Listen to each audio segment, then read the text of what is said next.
बिस्मिल्लाहिर्रहमानिर्रहीम। Dear students, आज हम डिस्कस करेंगे Tyler model of curriculum. Model of curriculum basically तीन हैं जो मोस्टली यूज्ड किए जाते हैं। एक Tyler model, Wheeler model, Lawton model. और इन तीनों में जो सबसे इम्पॉर्टेंट, जो सबसे बेहतरीन मॉडल है वो है Tyler model of curriculum. Tyler America के एक एजुकेटर थे और इन्होंने इवैल्यूएशन एंड असेसमेंट पर बहुत वर्क किया और इनको father of evaluation and assessment भी कहा जाता है। अब टाइलर जो थे, टाइलर ने ये वाला model, Tyler model of curriculum, इसको 1949 में डेवलप किया।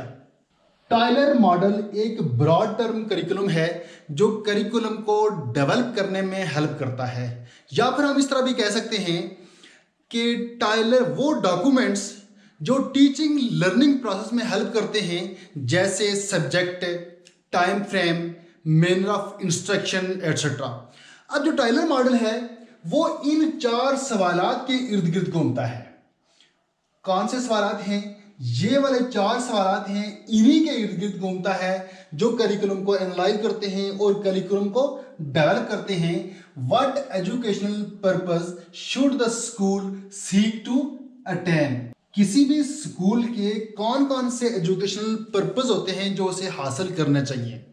हर एक स्कूल के कुछ ना कुछ एजुकेशनल पर्पस होते हैं, ऑब्जेक्टिव्स होते हैं, जैसे इंजीनियर बनाना, टीचर्स बनाना, डॉक्टर्स बनाना, और उनको वो हासिल करता है, वो उसके ऑब्जेक्टिव्स होते हैं। किसी भी पर्टिकुलर स्कूल के ऑब्जेक्टिव्स हो सकते हैं कि वो एक स्कूल किसी खास फील्ड में डॉक्टर्स बना रहा है, या फिर कोई इंजीनियर बना रहा है, या फिर कोई टीचर बना रहा है, तो उसके ये पर्टिकुलर पर्पस हो सकते हैं। उसके बाद दूसरे नंबर पे जो आता है क्वेश्चन है, what educational experiences provide that likely to attain these purpose. Secondly हम देखेंगे कि हम टीचर्स बनाना चाह रहे हैं, हम डॉक्टर्स बनाना चाह रहे हैं, तो हम उसके मुताबिक एक्सपीरियंस दे रहे हैं या नहीं। स्कूल का जो मकसद है वो है टीचर बनाना, हम उसके मुताबिक हम एक्सपीरियंस देंगे। और उसके बाद हम एक स्टूडेंट्स जो बनना चाह रहा है, हम उसके मुताबिक उसको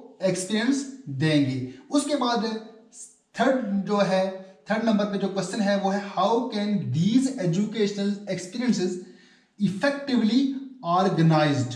यहाँ हम जो बच्चों को एक्सपीरियंस देंगे तो वो एक तरतीब से देंगे, वो एक ऑर्गेनाइज्ड प्रोसेस के मुताबिक देंगे। ऐसा नहीं होना चाहिए कि पहले वाला एक्सपीरियंस वो बाद में दे दिया या बाद वाला पहले दे दिया। हम उनको एक तरतीब से चलाएंगे। उसके बाद है जो चौथे नंबर पे है वो है, how can we determine whether these are being attained? सबसे पहले हमने ऑब्जेक्टिव्स को आइडेंटिफाई किया क्वेश्चन नंबर 1 में। उसके बाद हमने क्या किया कि पर्पस जो थे वो हमने सेट किए। उसके बाद थर्ड पे हमने वो जो एक्सपीरियंस थे जो हमने एक सेट किए थे, उन एक्सपीरियंस को थर्ड नंबर पे ऑर्गेनाइज किया। ऑर्गेनाइज करने के बाद फोर्थ पे हम क्या करेंगे? फोर्थ पे ये करेंगे कि बच्चों को हम जो एक्सपीरियंस दे रहे हैं, क्या बच्चों ने, स्टूडेंट्स ने उसको इफेक्टिवली एक्सेप्ट किया या नहीं किया, यानी उसकी हम इवैल्यूएशन करेंगे। अब इसके बाद इन जो चार क्वेश्चन हैं, इसको अगर मैं शॉर्ट फॉर्म में लिखूं तो वो ये आता है, आइडेंटिफाई ऑब्जेक्टिव्स। फिर दूसरे क्वेश्चन को मैं शॉर्ट फॉर्म में लिख सकता हूं, सिलेक्ट ऑब्जेक्टिव्स। और इसी तरह तीसरे क्वेश्चन को मैं लिख सकता हूं, ऑर्गेनाइज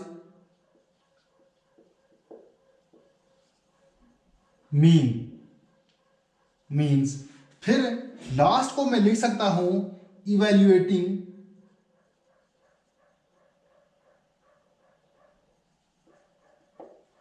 आउटकम्स। टाइलर मॉडल अपने जो चार सवालात हैं उनको रिप्रेजेंट करता है एक सीक्वेंस में, एक तरतीब में। सबसे पहले है ऑब्जेक्टिव्स को हमने आइडेंटिफाई करना है, वो यही वाला क्वेश्चन है। उसके बाद जो सेकंड क्वेश्चन है, सिलेक्ट ऑब्जेक्टिव्स, हमने ऑब्जेक्टिव्स को सिलेक्ट करना है, फिर उनको ऑर्गेनाइज करना है, मींस एक्सपीरियंस को ऑर्गेनाइज करना है।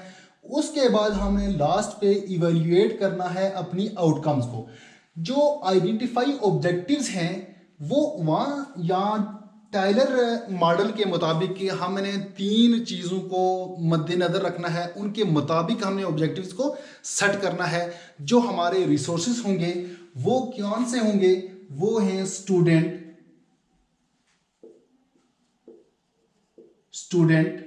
Society, subject matter.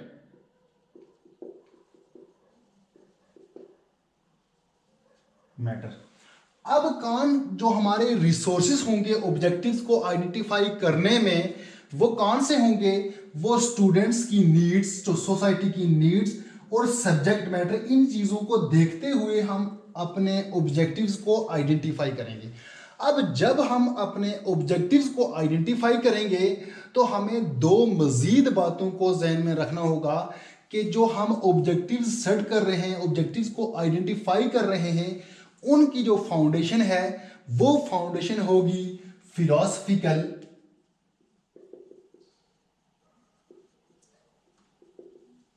और साइकोलॉजिकल।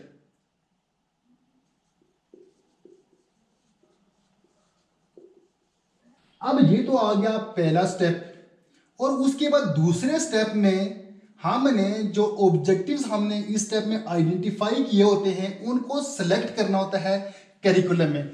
उसके बाद थर्ड नंबर पे हम जो बच्चों को एक्सपीरियंस दे रहे हैं, बच्चों को लर्न करवा रहे हैं, उन चीज़ों को हमने ऑर्गेनाइज करना होता है। ऑर्गेनाइज करने के बाद जो लास्ट और चौथा स्टेप है और इम्पॉर्टेंट स्टेप है इवेल्युएटिंग।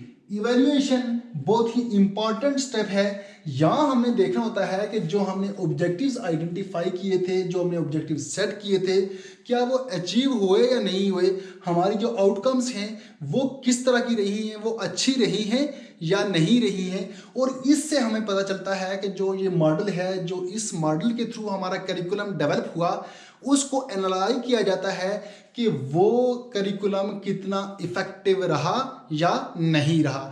ये टाइलर मॉडल की शॉर्ट सी वीडियो थी। उम्मीद करता हूँ कि आपको इसकी समझ आई होगी, और अगर आपको मेरी वीडियो अच्छी लगी तो लाजमी लाइक करके जाएं। तो मिलेंगे नेक्स्ट वीडियो में, तब तक के लिए अल्लाह हाफिज़।